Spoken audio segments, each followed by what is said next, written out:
Amén. La palabra del Señor dice así: pues no habéis recibido el espíritu de esclavitud para estar otra vez en temor, sino que habéis recibido el espíritu de adopción, por el cual clamamos: Abba, Padre. El Espíritu mismo da testimonio a nuestro espíritu de que somos hijos de Dios. Y si hijos, también herederos. Herederos de Dios y coherederos con Cristo, si es que padecemos juntamente con Él, para que juntamente con Él seamos glorificados. ¿Oramos? Querido Dios, gracias, Señor, por tu palabra. Queremos hoy, Señor, que tu palabra venga a transitar en medio de nuestras convicciones, en medio de nuestras perplejidades, en medio de nuestras dudas, en medio de nuestras expectativas. Es lindo saber que tú no nos vas a decepcionar, porque tu palabra así lo dice. Así que gracias, Señor, por esta experiencia maravillosa de escuchar la predicación de tu palabra. Bendice, Señor, a todos nuestros corazones, y que tú puedas, Señor, cautivar nuestros corazones, puedas iluminar nuestra mente, y que podamos, Señor, ser inundados por el maravilloso poder de tu evangelio. Ayúdanos, Señor. Es lindo estar aquí. En el nombre de Cristo Jesús. Amén y amén. Entiendo que ustedes están en una serie de mensajes sobre espiritualidad cristiana basada en el libro Caminando con Dios, un tratado sobre las implicaciones prácticas del cristianismo, de J.C. Ryle, donde han hablado sobre la oración, la lectura de la Biblia, el amor, la felicidad, la religiosidad, el mundo, la riqueza, la pobreza, la enfermedad. Y a mí me ha tocado hablarles sobre herederos de Dios. Hoy vamos a hablar, estuve leyendo el capítulo que me correspondía, y si bien no voy a hablar exactamente lo que el autor dice, tomé el texto de él. Y vamos a hablar sobre el tema de la adopción espiritual por nuestra condición de ser herederos de Dios. Y el capítulo que me tocó es este, Romanos 8, 15, 17. Así que fue un lindo tiempo esta semana de poder prepararlo. Así que déjeme abordarlo con el énfasis que me gustaría darle. El número estimado de huérfanos a nivel mundial, reportado actualmente por UNICEF y la OMS, es de un aproximado de 15.1 millón de niños alrededor del mundo que han perdido ambos padres, es decir, doble huérfano. Y 140 millones de niños, obviamente el número sigue creciendo, de niños y niñas y adolescentes a nivel mundial que han perdido por lo menos a un padre. Sin embargo, una de las dificultades más fuertes de estas estadísticas es que estas estadísticas no incluyen a niños y niñas y adolescentes que actualmente viven sin hogares. Eso quiere decir que estos números se podrían disparar entre 2 a 8 millones de niños. Yo sigo porque tengo un bozarrón que el Señor me ha dado. Entre 2 a 8 millones de niños y niñas y adolescentes que viven en instituciones. Incluso, ni siquiera estos números incluyen al vasto número de niños, niñas y adolescentes que están viviendo en las calles, que están siendo explotados laboralmente y que están siendo víctimas de trata o participando de conflictos armados. Hermanos, las estadísticas son terribles en cuanto a lo que se relaciona con la orfandad a nivel mundial. Y no toman en cuenta a muchísimos niños, entre los cuales están los más vulnerables y con mayor necesidad de una familia. De una familia. Vuelvo otra vez a mi volumen natural. ¿Por qué les digo todo esto? Me tomé el trabajo de ir a los datos, porque Romanos 8 compara nuestra filiación con el Padre a través de la adopción. Pero no es desde la adopción hollywoodense de que va la pareja a elegir el niño más bonito y se enamoran del niño y todo surge como a partir de una película que tiene un buen final, sino más bien es la realidad cruda de niños y niñas excluidos y mal queridos. Este texto nos lleva directamente a pensar en que la idea que Dios tuvo, la idea maravillosa que Dios tuvo en la historia de la redención, es la paternidad. Pero la paternidad no en forma natural como la que nosotros estamos acostumbrados, sino el modelo de paternidad de Dios es la adopción. Y eso es maravilloso porque nosotros, los que somos papás y los que son hijos de papás y tuvieron el privilegio de eso, de tener ese proceso de la paternidad natural, no conocemos la gracia naturalmente. Nadie nos amó por elección. Nos amaron porque fuimos hijos naturales. Y es muy lindo esto porque Dios lo que hizo con nosotros fue adoptarnos. Y no eligió precisamente, o al menos conmigo, el más bonito. No me dejes solo. No me dejes solo.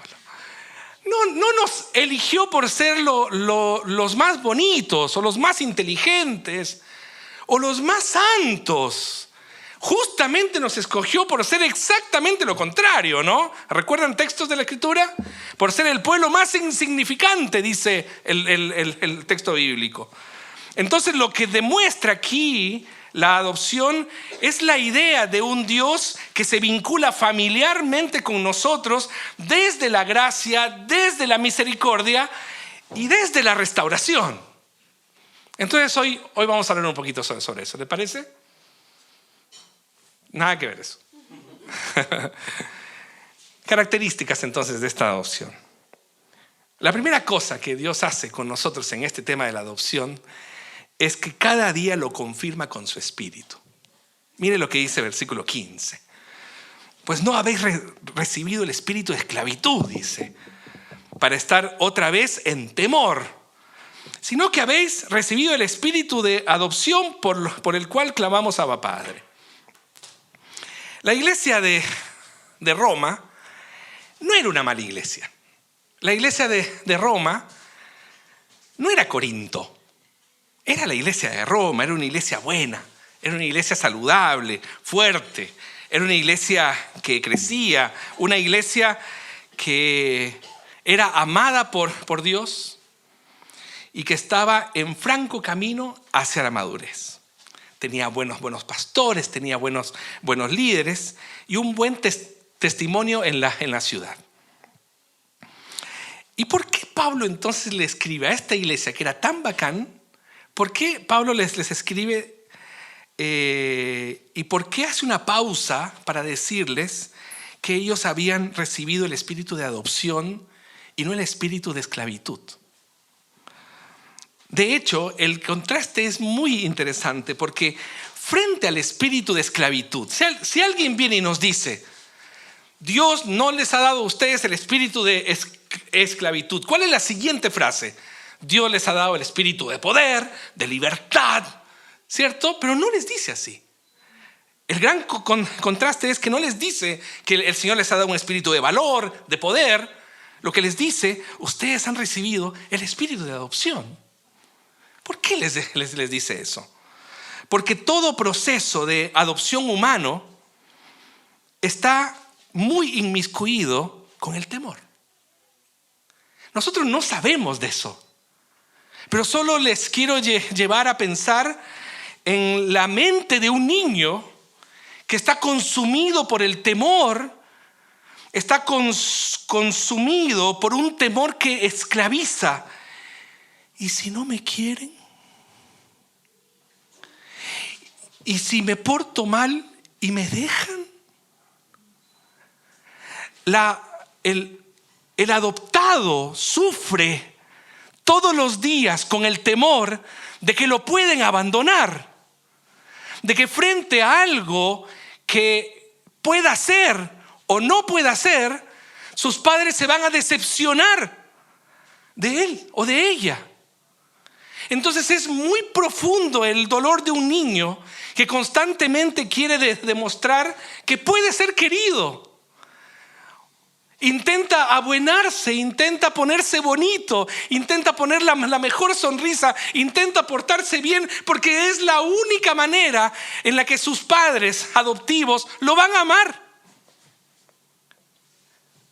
Y si hago algo que no les guste y me va a abandonar, tal vez cuando era pequeño estaba bien, pero ahora que estoy creciendo ya no voy cumpliendo sus expectativas y me van a abandonar. Todo huérfano lucha con el temor al abandono. Todo huérfano sufre con el volver a la soledad. Y esto es un paralelo para nosotros. Ya sabe para dónde voy, ¿cierto? Lo que el texto me está diciendo es que todo hijo de Dios es tentado a luchar contra el abandono y la soledad. Eso es parte de nuestra vida. Nosotros todo el tiempo luchamos con esto de portarnos bien para que el Señor nos ame más, o para que por lo menos no nos abandone. Nos portamos mal y el sentimiento de temor viene a nuestra vida diciendo que ya la embarré, ya no hay más, el Señor ya no me ama como antes. Entonces, la pregunta que yo me hago con este texto es: ¿será que Dios me aguanta en mi constante desobediencia? ¿Será que el Señor me sigue amando de la misma manera como cuando me encontró? Esa es la preocupación. No sé si usted, pero es mi preocupación. Pensamos que Dios podría dejar de amarnos. Entonces, cuando Pablo les habla de la adopción, no les habla en el contexto de uno con esta idea de adoptar lo que el sistema nos permite adoptar. Pablo está hablando aquí de niños que eran descartados y niños que eran entregados al Coliseo para ser entregados a las fieras. Lo que nosotros estamos aquí es un contexto en el que la tasa de mortalidad de los niños era muy alta. El 40% en este contexto moría antes de los 14 años.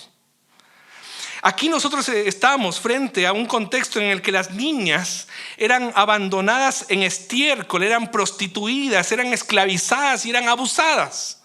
Aquí nosotros estamos frente a que los niños con algún tipo de discapacidad eran tirados a la basura en el cementerio. Aquí nosotros estamos viendo que ninguno de ellos tenía algún derecho. Por eso cuando Pablo nos habla de la adopción como hijos de Dios, está pensando en estos niños excluidos, que nadie los quería, en estos niños que estaban sufriendo, en estos niños que eran literalmente abandonados. Un detalle muy interesante de la historia en Josefo es que un buen porcentaje de la iglesia primitiva eran adultos, eran adolescentes, jóvenes y adultos con síndrome de Down. Era muy interesante porque la iglesia iba en busca de los chicos en situación de discapacidad y los incluía al mundo de la iglesia. Josefo lo relata y dice que un gran porcentaje de la iglesia primitiva eran chicos, eran jóvenes que tenían síndrome de Down. Es muy interesante esa historia, es genial, porque las familias de la iglesia se organizaban para ir a rescatar a esos niños y traerlos y formarlos parte de la iglesia cristiana. En ese contexto, hermanos, nuestra verdadera historia con Dios comienza cuando asumimos que Él nos adoptó cuando nosotros estábamos excluidos, cuando nosotros estábamos botados, cuando nosotros estábamos abandonados y cuando nosotros estábamos en soledad. El Señor no nos adoptó por algo que nosotros teníamos. El Señor nos adoptó justamente porque nadie nos quería. Y ahí es donde el Señor va a rescatarnos y a buscarnos. Entonces, frente al temor, el Señor les dice: no tengan más el espíritu de esclavitud. Ustedes tienen el espíritu de adopción, dice. Y lo lindo del texto es que dice, ustedes tienen el espíritu de adopción por el cual clamamos, Abba Padre. Ese Abba Padre siempre me lo enseñaron como es papá o papito, ¿no? El papito cariñoso, ¿no? Papi, ¿no? Y no me convencía mucho. ¿Qué quiere que le diga? Entonces fui a averiguar un poco la historia de esta palabra que era prohibida para el mundo judío. Porque el mundo judío no le podía decir a Dios Abba. ¿Usted sabía eso? Que no le podía decir. ¿Por qué no le podía decir Abba? Papito. Hubiera sido bien. Usted sabe que el Padre Nuestro comienza con Abba Padre. No comienza con Padre Nuestro, comienza con Papi Nuestro. En realidad sería, ¿no? Sería muy distinta nuestra espiritualidad si nosotros le dijéramos al Señor Papi Nuestro que estás en los cielos. Sería genial. Entonces ahí me di cuenta que la palabra Abba, en la connotación judía, en el pensamiento semítico, era como un balbuceo de los niños que no habían sido criados en amor y que frente al temor era Abba. Era un grito desesperado de querer aferrarse a algo que le diera seguridad. Era un llamado cariñoso, efectivamente, pero lleno de temor, lleno de profundo temor, buscando un lugar donde aferrarse. El día que lo entendí es cuando caminaba con la Paulita, cuando era pequeña, ahora ya me está pasando. La Paulita le tenía miedo a los perros. Entonces cuando caminamos con ella, yo siempre me pongo del lado de la calle. Entonces voy caminando y claro, ella aparece un perro y papá, y me agarra el brazo. Sigamos caminando, papá, y me agarra el brazo. Ese papá es Abba Padre. Ese temor, pero buscando seguridad.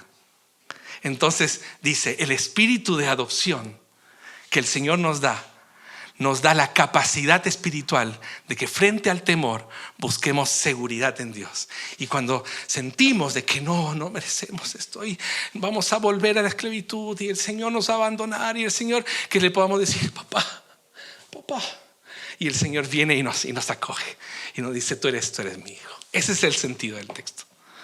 Entonces, ¿qué es lo primero? ¿Cuál es la primera cosa? Que cada día el Señor confirma en nuestro espíritu que podemos recurrir a Dios como el lugar más seguro del mundo. Esa es la primera cosa. La segunda cosa que tiene este tema de la adopción es que cada día lo testifica a nuestro corazón. Miren lo que dice el versículo 16. El Espíritu mismo da testimonio a nuestro espíritu de que somos hijos de Dios. Qué lindo eso. Decíamos que todo huérfano lidia siempre con el temor al abandono y genera una realidad de desamparo e inestabilidad.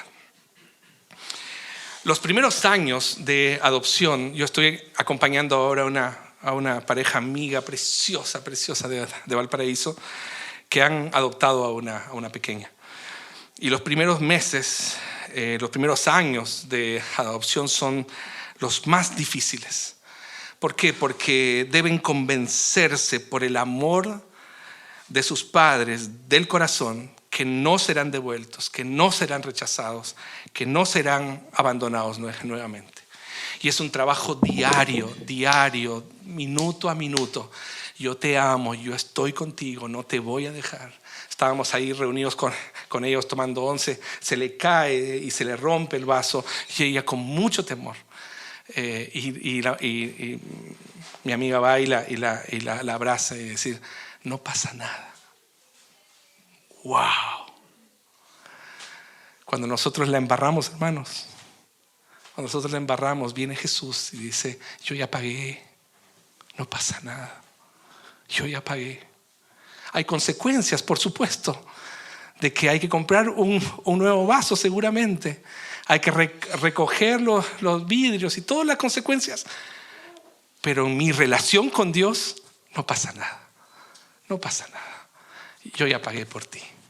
Es hermoso ese sentimiento. Y cuando pasa eso, entonces nosotros lidiamos también, hermanos, todo el tiempo con inestabilidad, con inconstancia en nuestro compromiso con el Señor, en nuestra obediencia al Señor, y continuamos, y creo que usted me va a apoyar en eso, continuamos viviendo en la lógica de esclavo y no disfrutamos de la bendición de ser hijos. Pensamos de que Dios nos va a aguantar hasta cierto punto, o nos aguanta ciertos pecados y otros no. Y Pablo nos reafirma en nuestra condición de hijos diciendo: no hay nada ni nadie que te puede separar del amor de Dios que es en Cristo Jesús. Es muy interesante aquí lo que presenta el apóstol Pablo, porque aquí Pablo presenta la figura de una corte. Y aquí, al parecer, hay un problema. Hemos dicho que somos hijos de Dios, pero hay evidencia en nuestra contra. No me dejes solo. Hemos dicho que somos hijos de Dios, lo decimos todo el tiempo, pero hay mucha evidencia en contra nuestra. Hay mucha evidencia en contra nuestra. Entonces el capítulo 7, o mejor dicho, 7 capítulos de Romanos viene diciéndonos: ustedes son una porquería. Ustedes no sirven para nada, ¿no? Vienen 7 capítulos. Lea los primeros 7 capítulos de Romanos. Nos da, pero nos deja. No hay ni uno solo, no hay ni un justo. Todos se perdieron. Un desastre. Por cuanto todos pecaron, se estuvieron de la gloria de Dios. Un desastre. Y ahí viene el famoso versículo 8 y nos reafirma y nos dice: pero aún con todo eso, ustedes son hijos de Dios. Qué fuerte eso. Yo soy hijo de Dios. Entonces, ¿cómo convenzo al juez? ¿Cómo convenzo al juez de eso? Y ahí aparece un testigo estrella, que es el Espíritu Santo. Porque viene, en realidad tengo un testigo estrella y un fiscal, pero del fiscal podemos hablar en otro momento. Un testigo estrella que dice: sí, es verdad, él es un hijo de Dios. Ese es el Espíritu Santo. El Espíritu Santo, hermanos, fortalece nuestro testimonio y nos redarguye. Eso es lo lindo del Espíritu Santo. El Espíritu Santo es esa maravillosa persona que viene y nos dice: tú eres hijo de Dios. Yo doy fe de eso, que tú eres hijo de Dios. Pero la forma en la que tú puedes ir demostrando que eres hijo de Dios es que tienes que parecerte cada día más al fiscal. Ese es el tema. Y el fiscal es Jesús. Es la única forma en la que tú puedes ir mostrando que efectivamente tú eres hijo de Dios. Entonces, así como Jesús le hace frente a las acusaciones de Satanás, el Espíritu Santo le hace frente a las acusaciones de nuestro corazón. Miento, tengo que corregir algo. Jesús no es el fiscal, Jesús es el abogado defensor. Y entonces le testifica a nuestro corazón que nosotros somos hijos de Dios. ¿Cuál es el punto necesario aquí? Que la palabra de Dios nos manda a examinarnos si nosotros somos verdaderos cristianos.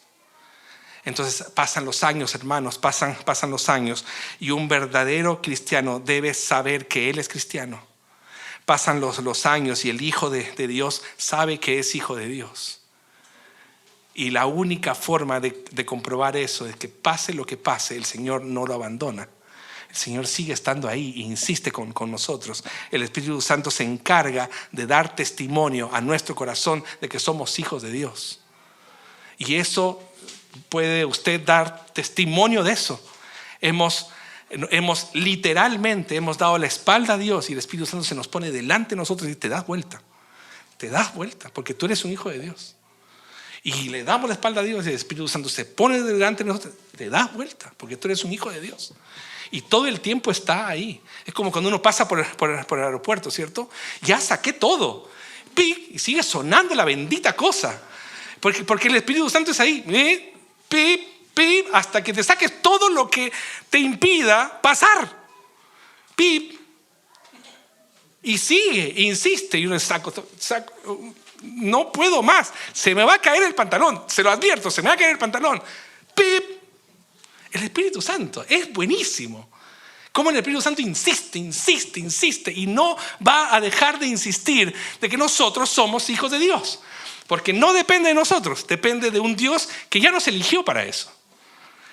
Entonces, si después de muchos años no sabes que eres creyente o no, es porque no te ha sonado el pip nomás, pues. Porque el Espíritu Santo redarguye todo el tiempo. ¿Cómo yo puedo hacer para entonces hacerle caso al Espíritu? Tengo que correr a Dios. Tengo que confesar mi pecado y seguir caminando con Él.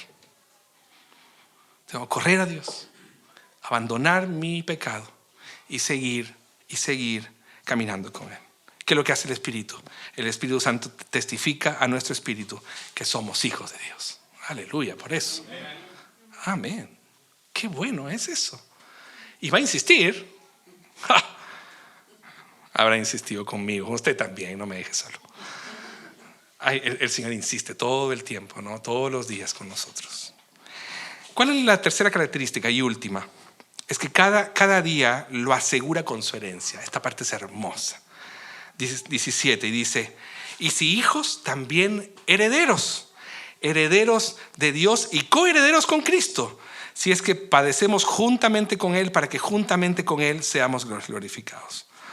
El texto dice, que esto es lo que más me llamó la atención, coherederos de la herencia del Dios vivo. Y aquí estamos hablando en el contexto de una familia real. Todos, no sé si todos, pero para que se sepa, el heredero de una familia real es el hijo mayor. Estamos de acuerdo con eso, ¿cierto? Y en esa época le tocaba el 95% de toda la herencia al hijo mayor. Eso quiere decir que la mayor parte de la herencia recaía en el hijo mayor. Por supuesto que a los esclavos no les tocaba nada. Y lo triste era que tampoco les tocaba a los hermanos menores, porque ese 5% se iba a la beneficencia. O sea que los hermanos menores no recibían nada. Solo recibía el hermano mayor, 5% de la beneficencia, los esclavos nada, y los hermanos menores nada tampoco. Entonces, es lindo esta parte. Lo maravilloso de este texto es que Dios dice que el hijo mayor compartirá toda su herencia con nosotros. ¿Quién es el hijo mayor? Cristo Jesús. Qué lindo el texto. Es muy bonito. ¿Por qué? Porque, hermanos, ¿qué es lo que le toca al Señor? Le toca toda la gloria, toda la honra. ¿Qué es lo que le toca al Señor? Dice que todo le pertenece a Cristo, porque de Él y por Él y para Él son todas las cosas. Y yo digo, Señor, con ser hijo estaba, con ser hijo menor estaba, si no me dabas nada estaba feliz. Pero el Señor dice que comparte con nosotros todo lo que es de Él. ¡Wow! Y cuando me muera yo voy a reinar y vivir con Él. Wow, una chocita estaba listo, pero no, el Señor dice que no. Cuánta gracia tiene Dios para con nosotros, cuánto amor tiene el Hijo mayor para con nosotros, que comparte toda su herencia, nos regala su herencia, todas las cosas, dice el texto. Es muy lindo, ¿no? Porque podríamos querer ser sus hijos para tener todas las cosas. También esa pregunta me dice. No, porque nos soluciona el otro problema, que en la eternidad no habrá nada que nuestros corazones deseen fuera de Él. Entonces uno dice, es por... ¿No? No, en la eternidad. ¿Qué es el cielo? El cielo es la presencia inmediata de Jesús. Yo quiero ir al cielo no por las calles de oro, yo quiero ir al cielo porque ahí estará Jesús. Jesús es mi cielo, Jesús es mi habitación y no quiero nada más que eso. Entonces, yo busco a Jesús para tener su herencia, no, porque yo lo quiero a Él, no quiero su herencia, porque Él es todo para mí. Entonces, la otra maravillosa noticia es que mientras esperamos, como Dios es el dueño de todas las cosas, no hay nada que genuinamente nosotros necesitemos en este mundo que nos vaya a faltar. Qué tremendo eso. Y es una promesa maravillosa, Salmo 23. El Señor es mi pastor y nada me falta, nada me faltará. El apóstol Pablo, ¿no? El apóstol Pablo cuando decía, yo puedo vivir en pobreza, en riqueza y no pasa nada porque todo lo puedo en Cristo que me fortalece. No necesito nada más. ¿Para qué se angustian y andan pidiendo? Si Dios ya sabe lo que ustedes tienen necesidad. Que nosotros somos mandados a hacer para el tema, porque nosotros estamos viciados en lo tangible de la vida. Estamos viciados en bienestar, estamos viciados en felicidad, estamos viciados en salud. Y en realidad el Señor no nos ha prometido eso. El Señor lo que nos ha prometido es que Él estaría con nosotros todos los días hasta el fin del mundo. Eso es lo que nos ha prometido. Y si el Señor está conmigo, ya está. ¿Qué más necesitamos? ¿Qué más necesita usted? Realmente, genuinamente, ¿qué más necesita usted?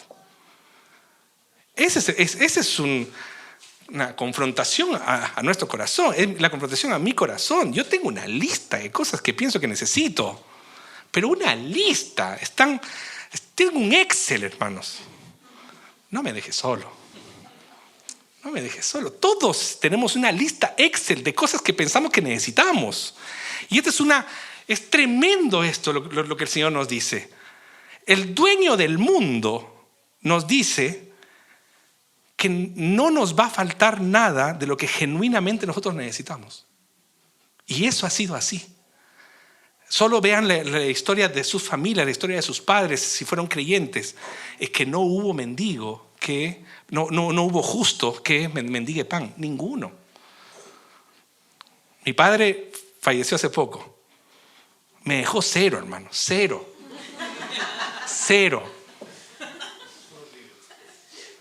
Pero pastor tenía que ser. Cero, me dijo. Yo ahí fui a hacer la posición efectiva. ¿Para qué? Me dijeron. Nada tiene. Pero está clarísima la segunda frase, ¿cierto? Pero ¿qué es lo que me dejó? Lo único que yo necesito. A Cristo Jesús. ¿Qué más? Estoy luchando con mi lista. Disminuí unos 10. Pero ahí voy. Entonces, si Él cuida de las almas, también cuidará de mí. Y ahí entonces recuerdo frases de Romanos 8, más adelante, que dice, todas las cosas les ayudan a bien a los que aman al Señor. El problema es el bien. El problema es la palabrita bien, porque hay que interpretarla bien. Todas las cosas les ayudan a bien. ¿Qué es bien? ¿Qué es bien para usted? Porque ese bien es el bien para Dios. Es el bien que Dios espera de ti o el bien que Dios ha planificado para ti. Ese es el bien. En ese sentido, entonces, todo es nuestro y toda obra para su gloria. Entonces, ¿qué puede suceder en mi vida que no haya pasado primero por Cristo? ¿Qué puede suceder en nuestra vida que no haya pasado por las manos de aquel al que perforaron en el madero? Y en este sentido entonces, y vuelvo al principio del texto, nuestro temor, nuestra soledad, nuestro abandono fueron tomados por Cristo y transformados en seguridad, en protección y cuidado. Señor, yo quiero eso en mi relación contigo. Hay cosas que no las voy a tener efectivamente, ya caché para dónde va. Pero lo que sí quiero es seguridad, protección y cuidado. Y cuando sienta temor, yo voy a ir a ti y voy a decir, papá, necesito protección, necesito seguridad y necesito cuidado, porque solo no puedo. Me inunda el temor de saber que tú te has decepcionado de mí. Somos hijos por adopción. Es una linda forma de pensar en nuestra relación con Dios. Es una linda forma de pensar. Dios no te amó porque eras un niño bonito o una niña bonita. Dios te amó porque nadie más te quería. Y Él te eligió y te dio seguridad, protección y cuidado para siempre en Cristo Jesús. Aferrémonos a esa confianza y a esa promesa. Y que le podamos decir, gracias Señor por hacerme heredero de todas las cosas. Porque lo único que yo necesito es que tú estés conmigo. Que el Señor nos bendiga y nos ayude esta semana a masticarlo. Abba Padre, ahí estoy Señor, necesito seguridad, protección y cuidado. Amén. Oramos. Gracias, Señor, te damos por este maravilloso texto que nos infunde esperanza.